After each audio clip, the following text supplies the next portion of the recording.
بصراحة ده الأقرب لقلوبنا، لأن القرآن بيخلي الناس طيبين والسنة بتخلي الناس طيبين وعايزين الأمور تهدأ وتستقر ونعفو ونغفر ونتجاوز ونعدي و فالنتيجة ان احنا بنتمنى هذا من داخلنا.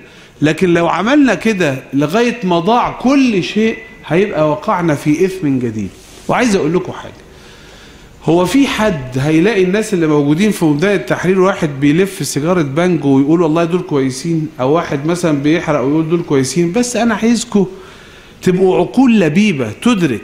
هم قاعدين يقولوا لنا اللي في ميدان التحرير هم البلطجية و6 ابريل والمنحرفين واللي مش عارف ايه. حلو قوي. اولا قبل ما ارد على الكلام ده بس عايز اقول لكم نعقل.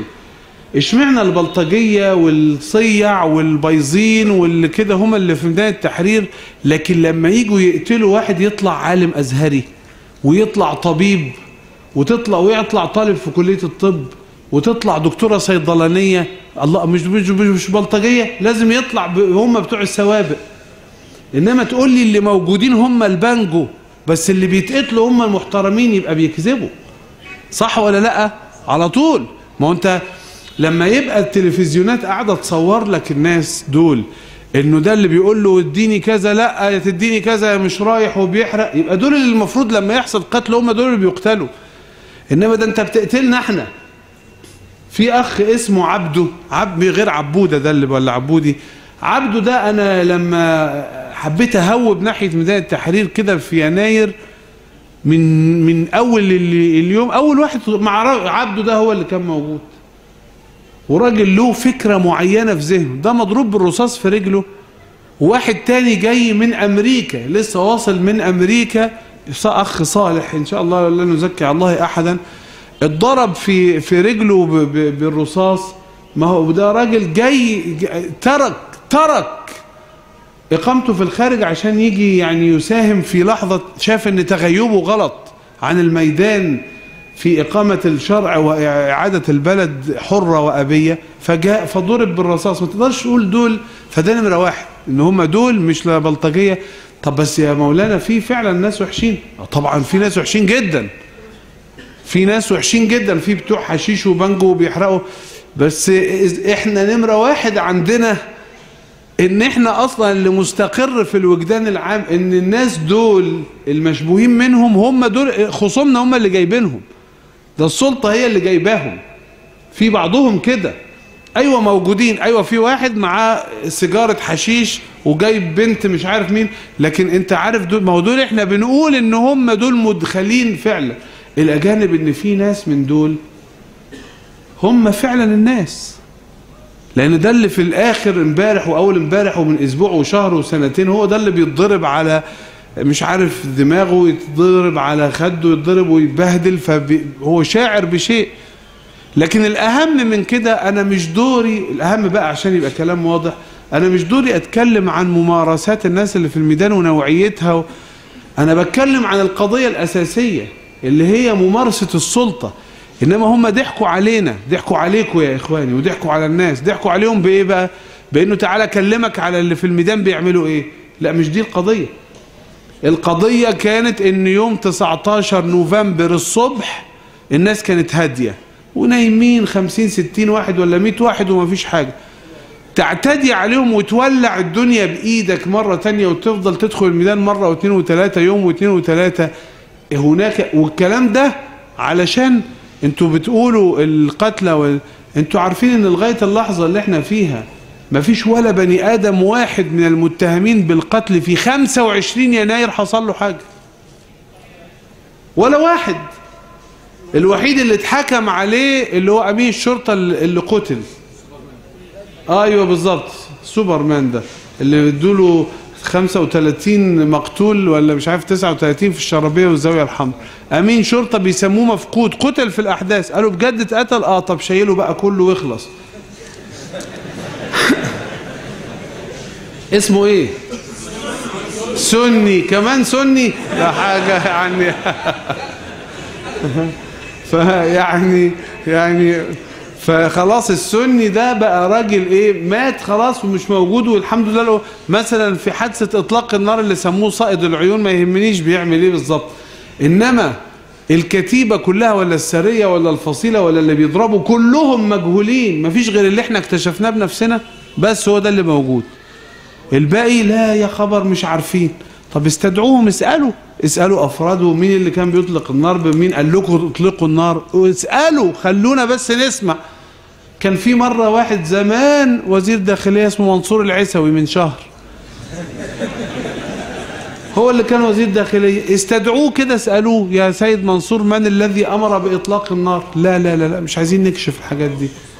فالقضية مش قضية انك تجيب لي كاميرا على واحدة متبرجة ولا واحد بانجو، لا القضية مش دي، ده مش موضوع اتكلم، ده عيب في حقي اتكلم في الممارسات.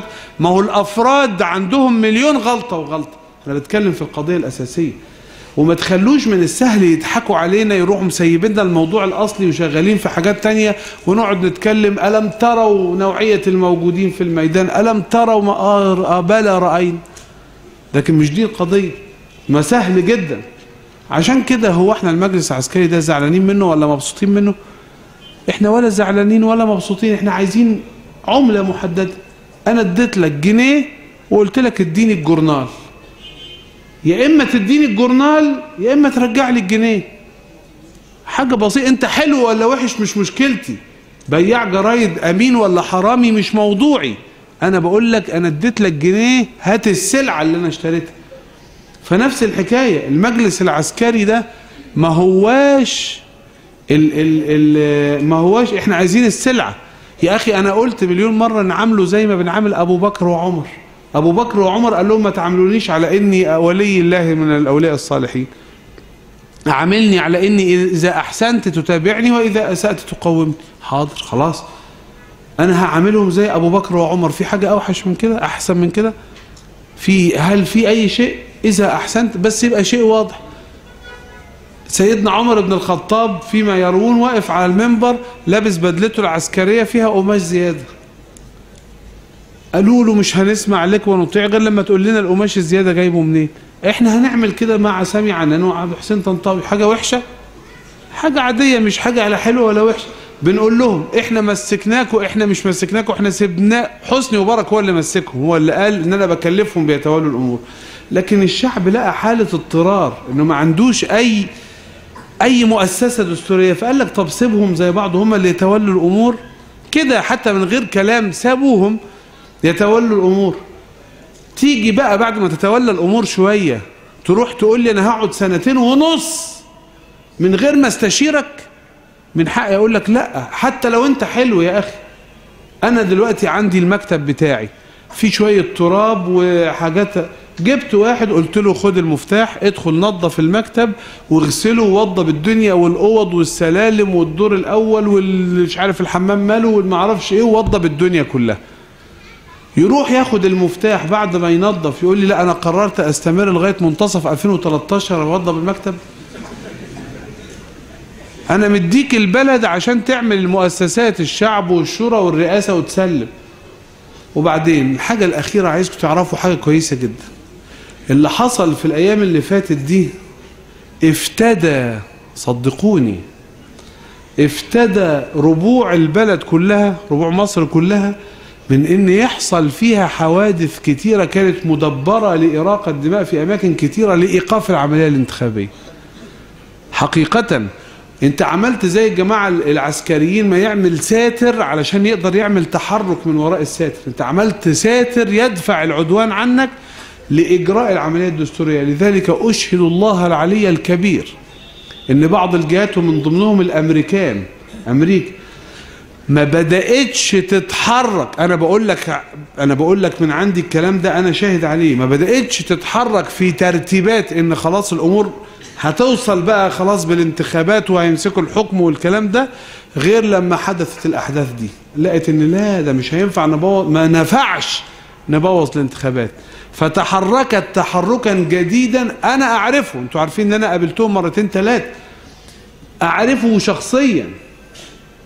ما بيقدروش يتحركوا الا لما لقوا ان قبل كده كان بيتحرك على اساس ترويض. فلا، المسألة انك بتحرس، انت مش بترتد الى السياسة، لا انت بتحرس عملية تحرير بلد. واحفظوها يا اخوة، يوم ما تنزل من تحرير بلد إلى كلام سياسة فورا تبقى أفسدت الموضوعات. أيوه اتفضل.